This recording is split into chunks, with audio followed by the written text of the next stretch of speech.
What's up? What's up? What's up, y'all? It's your man Stephen Bardo coming back at you with another edition of Pregame Sauce, y'all. How's everybody doing today?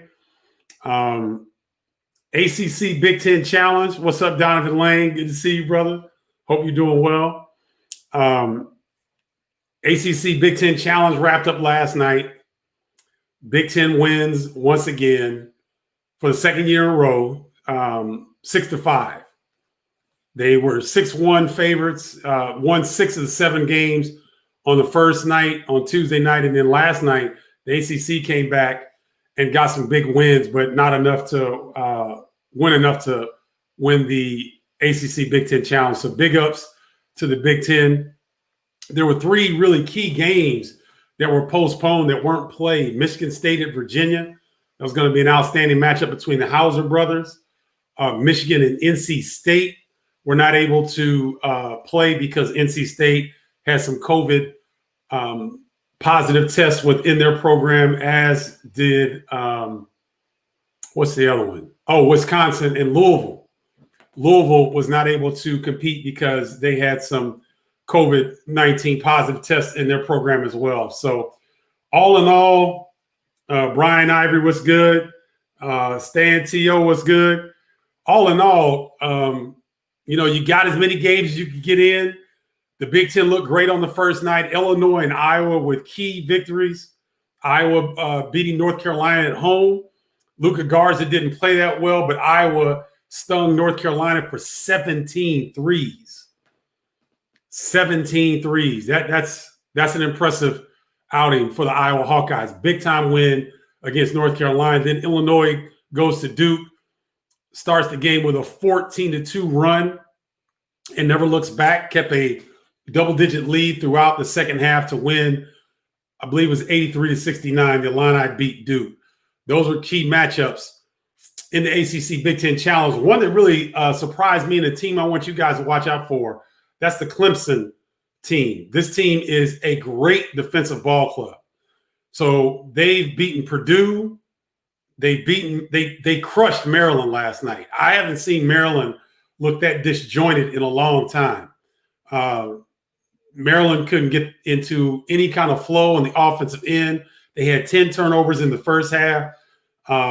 Brad Brownell's crew, Sims, their best players, kind of an undersized 5, but they're a great defensive team. They've got a guard named Honor, who is a transfer from Fordham, gives them another reliable scorer, but Clemson is going to D you. They guard like their life depends on it, and they did a heck of a job against Maryland. So another surprise in the ACC Big Ten Challenge, Penn State coming in off of a heartbreaking overtime loss at home to Seton Hall, goes into Virginia Tech and beats them by 20. That was kind of a surprise. Virginia Tech, number 15 in the country. Penn State, kind of reeling off of that overtime loss at home when they were up 19 points to Seton Hall, but then come back and have a hell of a game against Virginia Tech, winning by 20 points. Tonight, I've got UMKC. Ruse is what they've kind of rebranded themselves as, the Ruse, kind of the Kangaroos, but the Ruse. And Billy Donlin, you guys in the Big Ten Conference will remember him as an assistant for a year at Michigan and also an assistant the last 3 years at Northwestern. Not the last 3 years, but he was a 3-year assistant there. He is the head coach at UMKC right now. So he's going to be very familiar with going up against the Minnesota Gophers because he's obviously been with Northwestern, game plan against Minnesota. The Roos have a 4-guard lineup with a smaller kind of a 4 at 6'7". So they're going to be small. They're going to try to be quick. They're going to be defensive oriented under Donlin. But Minnesota's been a surprise. Octavius Parker was good. Ronald EB was happening. T. Young, CSA, good to see you. Minnesota's going to be interesting, ladies and gentlemen. They have 10 players that average double-digit minutes. That's usually not how Richard Pitino likes to play, but he's got a very new team. He's trying out different lineups that he wants to see how they gel. Got to get Gabe Kalsher going. Gabe Kalsher is one of the better shooters in the Big Ten Conference. But a lot of times he puts so much pressure on himself that he goes into these ruts or he goes into these shooting funks because he looks to be almost like a perfectionist. He's got one of the prettiest jump shots in college basketball, but his numbers have dropped every game this season. And I think he was like 2 of 8 or 2 of 9 from the field, really not shooting with a lot of confidence. What's up, Kevin? Good to see you on here.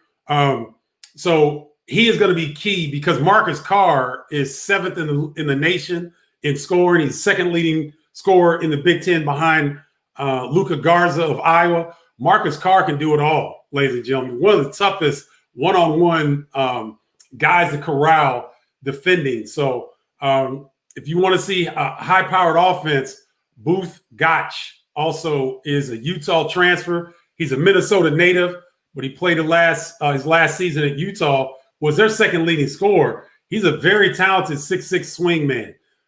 So Minnesota has kind of retooled their roster, and they've got some players. Jamal Mashburn Jr. is a very good guard that can come in and score. I believe he had 10 points in their last victory.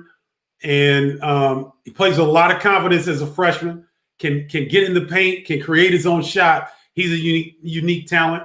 The sophomore out of Texas, Trey Williams, to me is a guy that may have the most upside of the wing players with the Minnesota Gophers. He's a really good athlete, a willing defender. His offense is streaky. He hasn't quite figured out what he wants to do offensively, but he's got a lot of talent. But the Minnesota team, you guys, I think you'll enjoy if you go watch them. They had a tough game against Boston College. They were down double figures in the second half, fought to overtime and won in overtime when Marcus Carr took over. So this is an undefeated Minnesota Gophers team that a lot of people are overlooking in the Big Ten Conference. But they've got some talent and they've got some depth and they've got size. Eric Curry is back. He's been often injured for the last 3 years. He's back. You've got Isaiah Enan, who will probably get the start tonight because of the smaller rotation of the ruse of their opponent.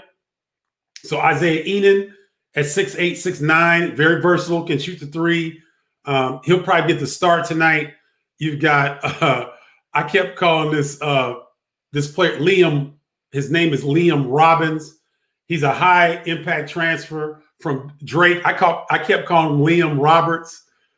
My boss was telling me the other day, he said, just make sure you don't call him Liam Roberts today, because I think I said that a couple times the last game that I called Minnesota. He's a high impact transfer, 6'11", can score inside, veteran player for the Missouri Valley Conference, so he knows how to play. Stan T.O. says, what pro prospects do you see from the Big Ten and the Big Ten Challenge?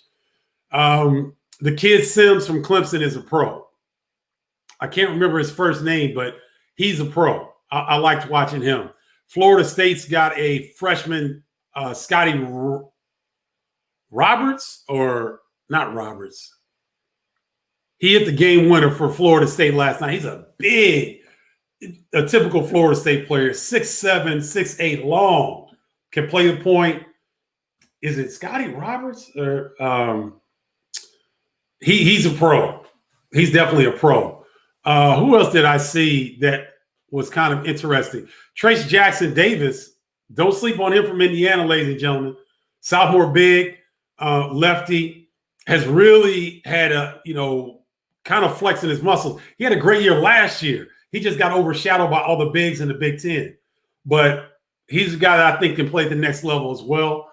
Let me think. There's a few NBA prospects out of the Big Ten Conference. I'm trying to think of the ACC teams that I watched. Those are the guys that kind of stick out to me. Sims from Clemson. Is it? I don't think it's Roberts.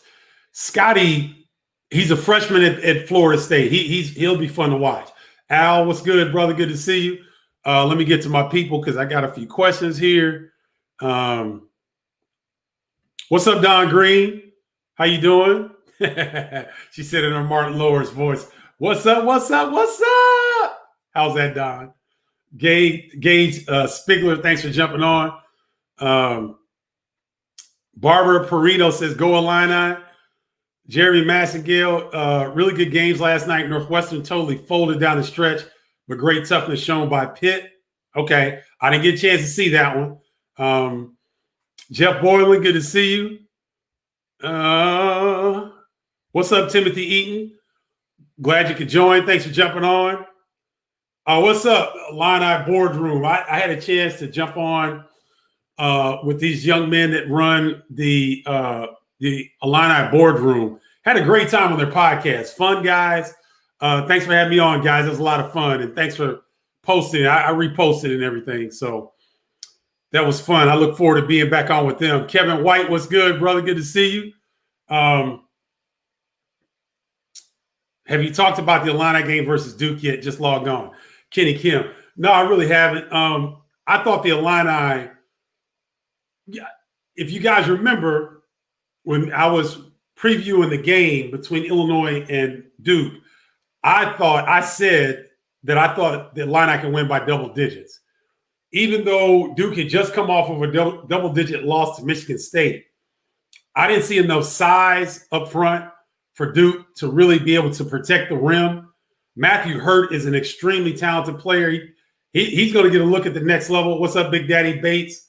He'll get a look at the next level. I just didn't think that Duke had anybody could control the paint area, and the Illini showed that. They were dominant in the paint. Once they got past the first line of pressure from Duke, they were able to get whatever shot they wanted. Georgie Bashanis-Veely continued his stellar play. Kofi Coburn was dominant, and the Illini got a lot of contributions on the offensive end. So I wasn't surprised by that outcome, Kenny. What's up, Nikki Lane Perkins? Congratulations to you being named. Dang gummit, I saw that blurb, Nikki. Nikki, one of the original tribe members, she got awarded with a top 30 under 30 or something like that. A very distinguished award, and Nikki got that. She's one of our tribe members. So congratulations, Nikki. Thank you for jumping on. I appreciate you. So yeah, Kenny, that's all I really talked about was the fact that I saw the Illini winning by double digits. I talked about it. I said it in my little Flying Illini report, and I saw some things that I thought Illinois could take advantage of. They started the game on a 14-2 punch, and they never looked back. What's up, George Sumner? CDL in the house.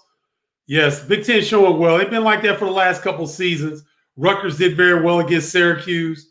Really, the surprise to me was how badly Maryland was pounded last night. They were down 25 at one point to Clemson. Clemson's a good team. Clemson's a very good team. Keep an eye on them. They'll be a surprise, not only in the ACC, but come tournament time. That's a team that can get to the second weekend, in my opinion. Right now, who was on your first team All Big Ten? Asked Kevin White. All Big Ten first team. I would have Joey Hauser, Michigan State, Luka Garza, Minnesota, Luka Garza, Iowa, Marcus Carr, Minnesota.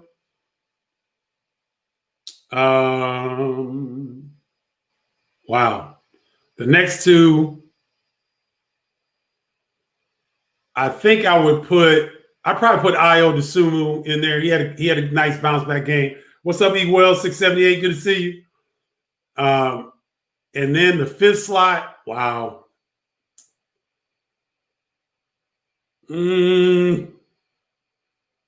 Could be Trace Jackson Davis. It could be somebody from Rutgers, actually. Let's see. Let me do this again. Luka Garza, Iowa. Marcus Carr, Minnesota. Joey Hauser, Michigan State. Ayo DeSumo, Illinois. And I probably right now would lean probably towards Nate Reavers of Wisconsin. But that last five could kind of rotate. Could be Trace Jackson Davis. Could be Zach Edey of Purdue. had a really good start to his college career. Dwayne Washington is playing very well for Ohio State. Isaiah Brockington, I believe, had a career high 28 against Virginia Tech, but he's been inconsistent because he didn't play very well against Seton Hall. So let's go with this. Great question, by the way, Kevin White. Always strong. Luka Garza, Iowa. Marcus Carr, Minnesota. Joey Hauser, Michigan State. Isaiah Livers, Michigan. And Io DeSumo, Illinois. That's who I would have right now as the first five. I forgot Livers is playing very well and leading a surprisingly veteran Michigan Wolverines team, but he's playing very, very well. So that's who would be on my five right now. Great question, Kevin.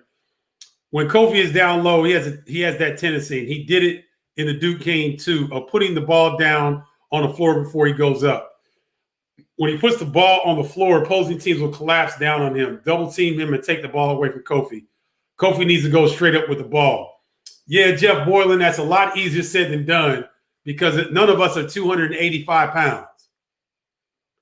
When you catch and keep the ball high, you gotta gather at some point. And I know we always teach big men, catch and try to gather at the same time you keep the ball high. He's 285 pounds. You got to drop. You got to do something that can generate enough power to get off the ground when you're that heavy. So, yeah, I get it. I get it. Old school fundamentals, keep the ball high. Yeah, but he's a different animal. He's got to be able to gather some kind of way. And, he did it against Duke. He gets stripped. Okay, well, he's going to get stripped some games. But he's not 7 foot 210, 7 foot 220. He's 7 foot 285. It's hard to move that kind of weight around if you don't gather yourself. So I'm not as critical on Kofi with bringing the ball down, Jeff. I know where you're going with that. That's an old way of thinking, in my opinion, because when that was established in basketball for bigs to keep the ball high when you catch and then to be able to turn and get off the ground enough to either, lay it up, shoot it, dunk it, jump hook, whatever. Dudes weren't 285. They weren't. So guys like Kofi, they've got to do whatever they've got to do to generate that kind of energy. So, yeah, it would be nice if he could catch and slightly bend his knees and get enough power to get up. But we'll see if he does that. Scotty Barnes, thank you, Illinois Boardroom. Scotty Barnes is the freshman from Florida State that you guys want to see. What's up, Big Dak? RJ Rico San, what's good, fellas? Scotty Barnes is the freshman you want to see from Florida State. Very, very talented, long, like a typical Florida State player, long, athletic, can do a lot of different things. That was a really good game between Florida State and Indiana last night. Went to overtime. I thought Indiana had it, but they lost it right at the end. But that was a really, really competitive game. Yep. What's up, Sparty in the house. Harold Shelton. What's good, Harold? Good to see you, brother. Jarius Hamilton is a pro prospect from Maryland. Oh, what's up, Coach Gene Cross? Good to see you. Dawn, I think Jarius Hamilton, I still got to see a little bit more of him. He looks tantalizing because he's about 6'8", 6'9", 245, 250. He's got a really good body, can shoot like a two-guard.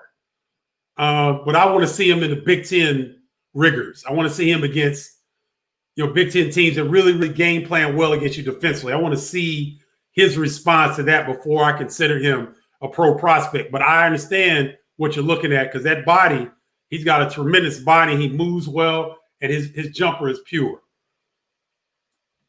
Donovan, I'm calling University of Missouri, Kansas City at Minnesota tonight, 7 p.m. Central Standard Time on Big Ten Network. Thank you, Anastasia Walker. See, y'all, my people always have my back. That's why I love the tribe. What's up, Carol Poquette? Kenny Kim says you were spot on about their pressure defense causing some issues for us, but we found a way to figure it out. Yeah, Kenny, a lot of times Duke will speed you up. They'll deny the first pass. they'll get up in you defensively to try to force turnovers to speed you up. Well, the Illini have been, when you've got a backcourt of Trent Frazier Sr., DeMonte Williams Sr., Ayo Dosunmu Jr., Georgia Bashanis-Vili, who's played in a lot of games like this, could be a pressure release. They're not going to get sped up. And they just came off of playing against the best defensive team in the country, which are the Baylor Bears. So I'm sure they learned a lot from that experience with Baylor. They anticipated the pressure of Duke. And once they were able to handle that initial line of pressure, they got whatever shot they wanted against Duke. And that's exactly what happened.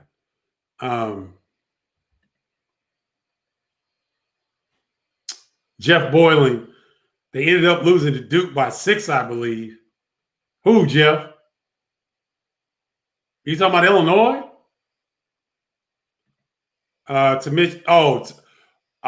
He said Jeff Boylan's telling me that Duke ended up losing by 6 to Michigan State. That game was a double-digit lead for Michigan State throughout the majority of the second half. That the 6 points doesn't indicate how dominant Michigan State was over Duke. That score, if you watch that second half of that game, because Duke was up double digits in the first half, and Michigan State was throwing the ball all over the place.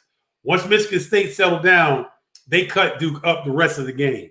So, yeah, it might have been a 6-point difference, but Michigan State dominated them in the second half. How do you like Corbello? He is going to be a special player for us down the road. Kenny, I agree. Corbello's nice. He's got swag, and he's going to make some mistakes because he's still light in the britches. Got to get in the weight room. He still gets too deep on his penetration, in my opinion, because he'll get in deep and somebody will hit his hand and he'll look at the refs like that was a foul. That's not a foul. It's college basketball. You're on a different level, young fella. That's not a foul. But he'll get better. He'll get better. But yeah, I like him a lot. A lot of confidence, can score. He's a pass-first guard. I think he's going to be very, very good player for years to come, hopefully years to come at Illinois. Okay, Jeff Boylan says that the similarities between Michigan State and Illinois were that they pounded Duke on the glass. Yeah, they did, but Illinois handled Duke's pressure much better. And then when Michigan State started to handle the pressure much better, that's when the game got away from Duke. Yeah, they got beat on the glass, but if you throw the ball over the gym, Jeff, you can't get to the glass. So it was more of Michigan State and Illinois taking better care of the basketball, than, in my opinion, than it was them beating Duke up on the glass. There are some out there saying Coach K and Calipari's comments about rethinking the season after their slow starts with their own teams are a little disingenuous. Yeah, that's been said, Jeremy. And Nate Oates, the head coach of Alabama, was quoted. He kind of came out and he was kind of like, yeah, we should be playing college basketball. And if Duke had pounded Michigan State and pounded Illinois, would Mike Krzyzewski be saying this? Fair question. Fair question. Greg Boysaw was good. Sleepy Dix 4 was happening. So you know what? I don't think it's disingenuous. Jeff Capel, the head coach at Pitt, who used to play and coach under Mike Krzyzewski, the day before Coach K's comments came out, he was very he questioned a lot of the validity of why college basketball is going on right now. So you go back and Google Jeff Capel. I believe it was in the Pittsburgh Observer or one of those, but he was questioning the sanctity of his players. Because one thing I like what he said, see, now you got to throw the student athlete moniker out the window. Because all these guys are doing is playing for people's entertainment. I was like, wow, a head coach in an ACC program says that? Those are strong statements that I tend to agree with. Can't call them student athletes anymore. They're risking their health. They're risking, their long-term health. Because we don't know enough about COVID-19. But he came out strong. And he said, listen, my kid's at home. He said, I see what the effects of, my kids not being able to be around friends, not being able to go to school, being homeschooled. He talked about the effects of his own children, let alone what's happening with his players on his team. Because, ladies and gentlemen, these players can't go home for Christmas. So not only are they being isolated from their classmates, they're isolated from their families. They can't go back home because those programs can't risk the players going home and then coming back and possibly bringing something back to the program. It's a tough scenario, right? And I'm caught in the middle because I make my living, covering college basketball, right? I'm a former player. I want player wellness. I'm all for player wellness. But it's tough. Right. Brian Ivory says it best. If it wasn't for the money, they wouldn't be playing. That's exactly right. So it's a tough catch-22, ladies and gentlemen, because for NCAA's sake, they've got to have a tournament this year. They can't go 2 years without a tournament. Too much of their operating revenue is tied into March Madness. So I think part of what Coach Krzyzewski was saying, Jeremy, was that the end game is the March Madness. Got to have March Madness this year, right? But could there be a pause during the toughest part of this coronavirus to maybe protect the players, the athletes, and protect everybody involved? I don't know. I don't know what the answer is, right? I'm very fortunate that I get paid well and I've taken care of my money. So if we didn't have games to call, I would be fine. That may not be the case for everybody that works in my industry. It might not be the case. You know what I mean? So it's very difficult for me to say, oh, hell no, we shouldn't be playing, or, oh yeah, we should definitely be playing. I can't say either or. It's a very difficult situation for me. I'm torn about it. I just hope that we can somehow get to a place where we get enough games in. The teams can qualify for the tournament. It's not going to be a cut and dry process this year. The NCAA, everybody right now in December, you just need to start saying, you know what, NCAA is just going to do the best job they can. If your team doesn't get in the tournament this year, as my grandmother used to say, tough titty. Because it's going to be hard this year. It's going to be impossible for the NCAA to get the best teams in the tournament. It's going to be impossible. They can't go through every scenario to get the 68 best teams in. It's not going to work this year. So the end game is to get a March Madness completed. So whatever we have to do to get that done in a safe manner, let's do that. What can Illinois do better to protect our big men down the road playing tough teams in the Big Ten, says Greg Boysaw. Better to protect our big men. I don't know if they need protection, Greg. I think that they learned a lot in the Baylor game. They learned a lot at Duke. They're going to get a great test Saturday at Missouri. I'll come back on with a pregame sauce, although I'm calling God, the games are running together. I'm calling Indiana State at Purdue on Saturday, Penn State at Michigan on Sunday. Illinois is at Mizzou on Saturday. So I'll do a little something before that. But I think, Greg, it's the nice schedule that the Illini have set up that will prepare them the best that they can possibly be prepared going into a Big Ten slate that has, yet again, a plethora of quality bigs almost on every team. And I guess that's about as best as you can do, in my opinion, Greg. What's up, Robert Mitchell? Good to see you. What are the Illini missing, if anything, for a final run? They're not missing anything. They were toe-to-toe with the number 2 ranked team in the country, Baylor Bears, for about 30 to 32 minutes of that game. Io didn't have a good game. Kofi couldn't stay out of foul trouble. And they were in the mix for 2/3 of that game. So I don't think the Illini are missing anything. I think they have everything they need for a Final Four run. Here's the thing. Can they get enough quality games in the Big Ten that won't be canceled, where they can get enough quality wins, enough experience to look at all the different styles of play that the Big Ten has to offer that will prepare them for an NCAA run? So I don't think the Illini are missing anything. I think they're doing well. Thank you, Carol Polpaquette. Ron Harper Jr. would be on my first team All Big Ten right now. Thank you. That was the player I was missing from Rutgers. He's having a heck of a year.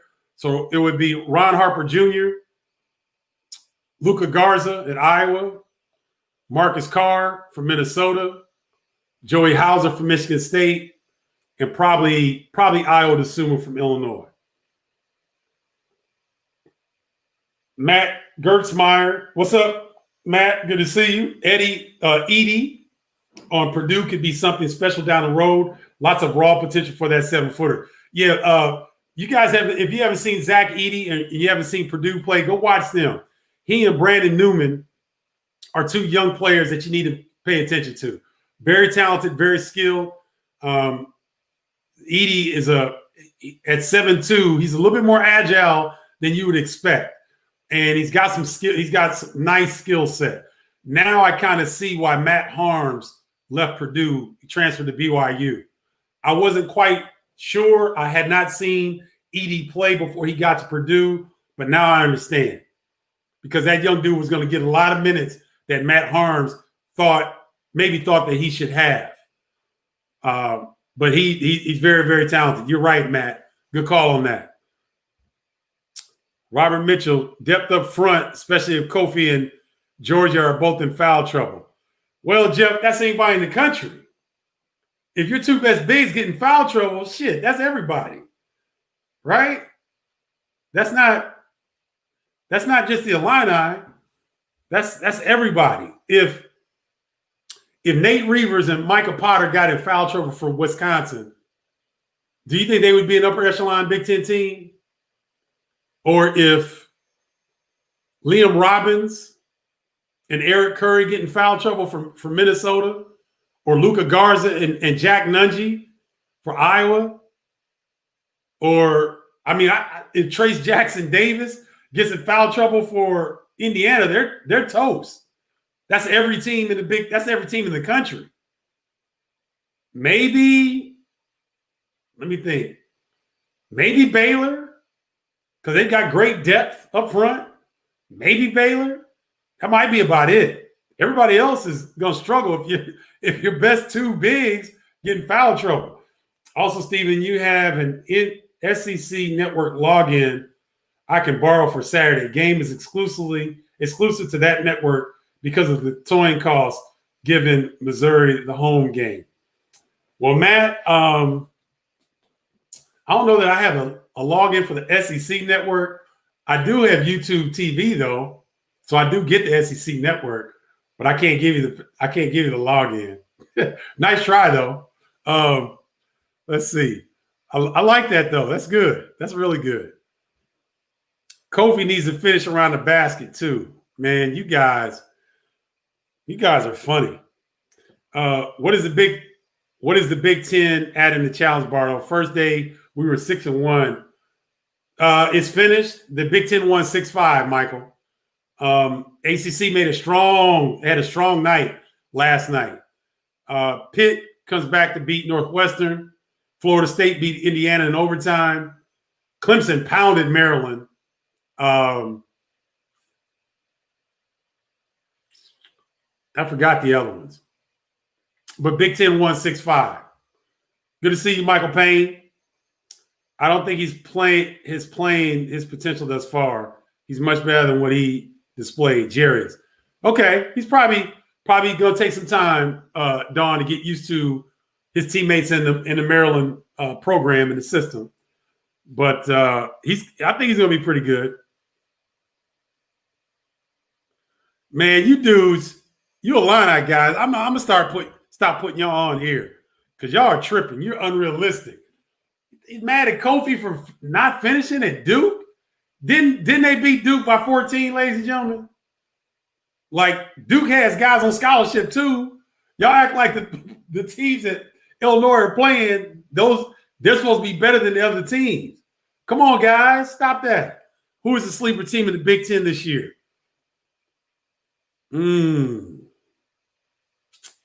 Sleeper team. When you ask by sleeper, Anastasia, is that a team that can do damage in the postseason? Can get to the NCAA tournament? What is that? Because if I had to think of a sleeper team, it would probably be Maryland. Now, that sounds crazy after they got thrashed last night, but Maryland can be a sneaky good team. They've got some size on the perimeter. They've got decent depth up front with those two, with who Don Green was talking about, Jarius Hamilton, who's a transfer from Boston College, and Galen Smith, who's a transfer from Alabama. Those two bigs give some depth up front. Dante Scott had been having a really good year thus far. He got clamped down a little bit last night, but Maryland would be kind of a surprise sleeper team if I had to pick one right now. Have you back to your easy or yeah, Jeff, I'm giving you a hard time, man. Don't pay any attention to me. Who's a sleeper player in the Big Ten right now? Joey Hauser has gotten a lot of attention, but he would be the sleeper because he's a newcomer to the conference. There's a wing player at Wisconsin, and his name escapes me right now. But there is another player, a sleeper player. I'll be covering him tonight. Booth Gotch is a 6'6" wing player at Minnesota. He could be the fastest wing player in the conference. He is a blur, and he's very skilled, can do a lot of different things. Booth Gotch from Minnesota. He's a sleeper player. Yep, Vic Dax got Minnesota as a possible sleeper player in the Big Ten as well.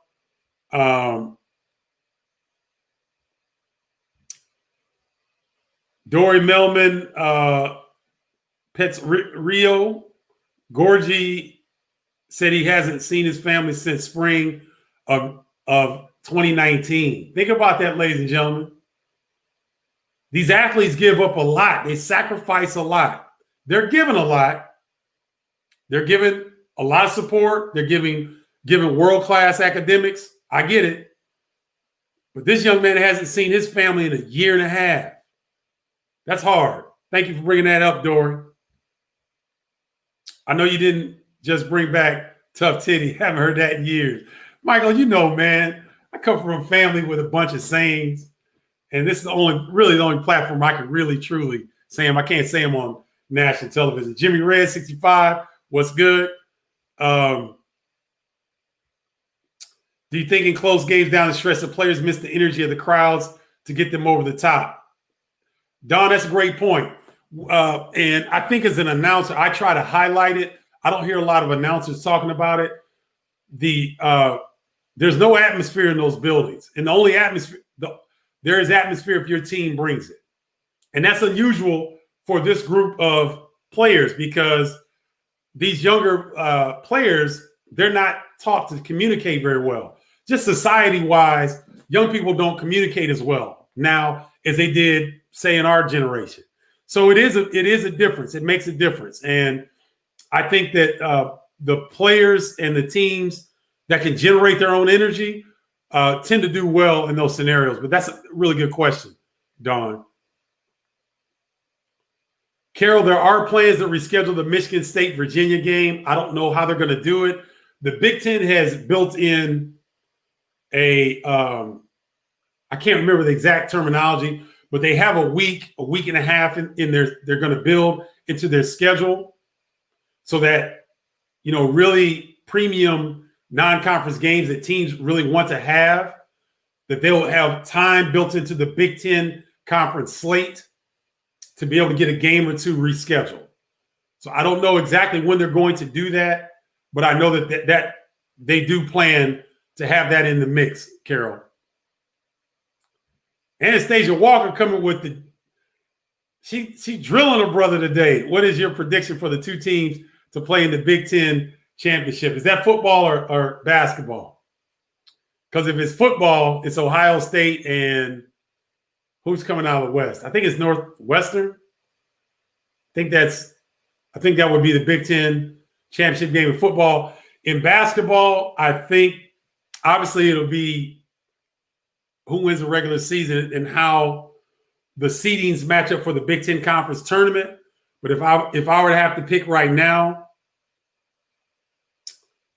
I would say Illinois and Michigan State. I would have those two teams in the Big Ten Conference championship for basketball, Illinois and Michigan State. Haven Mosley agrees. They have everything they need to make a run. They just need to play games. What's up, Haven?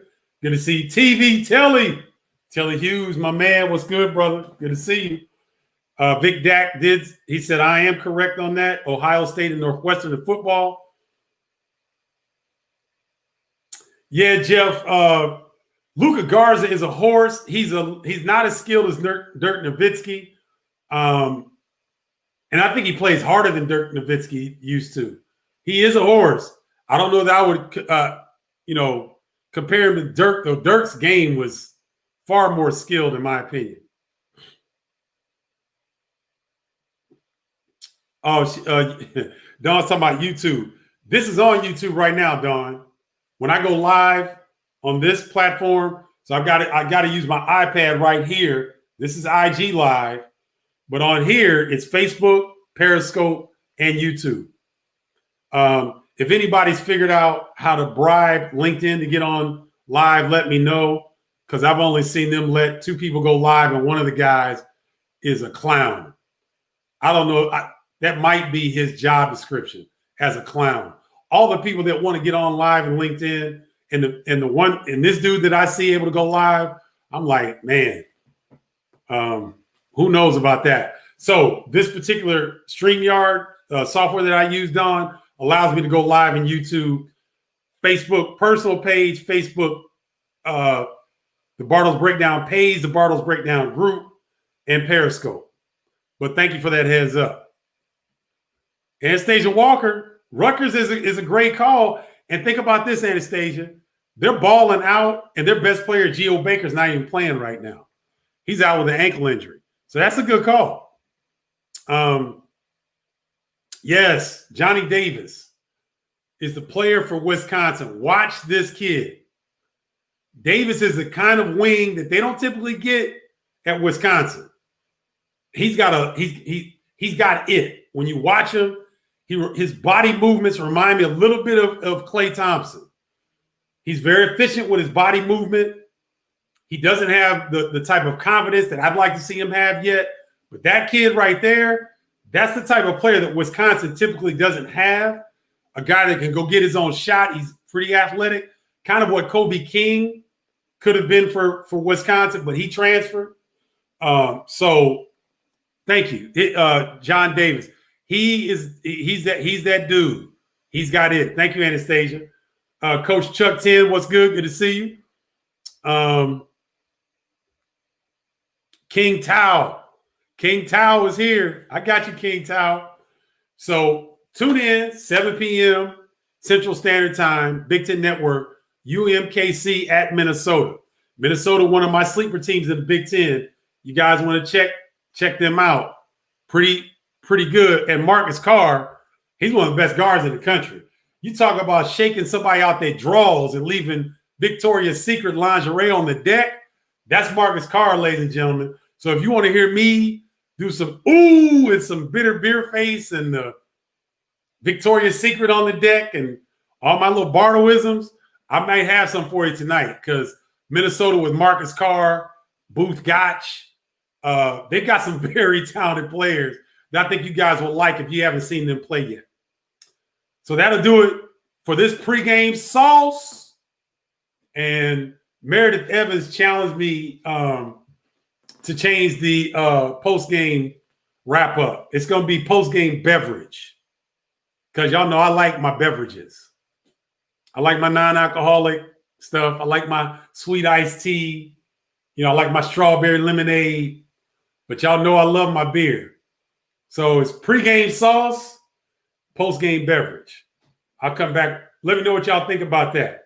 Let me know if I need to come up with another name or something like that. Thank you, Kenny Kim. As always, my man, brother, thank you. Love you. Carol Paquette, thank you. Love you. Love you all for always supporting Bardo's Breakdown. I hope that this platform allows you guys to really voice your opinions and get some knowledge about what's going on in college basketball. And then when we do the pro version, the NBA. Let's see. Thank you, Coach Davis. Always appreciate you. Love y'all. And I will come back on after the game. Love y'all. Peace.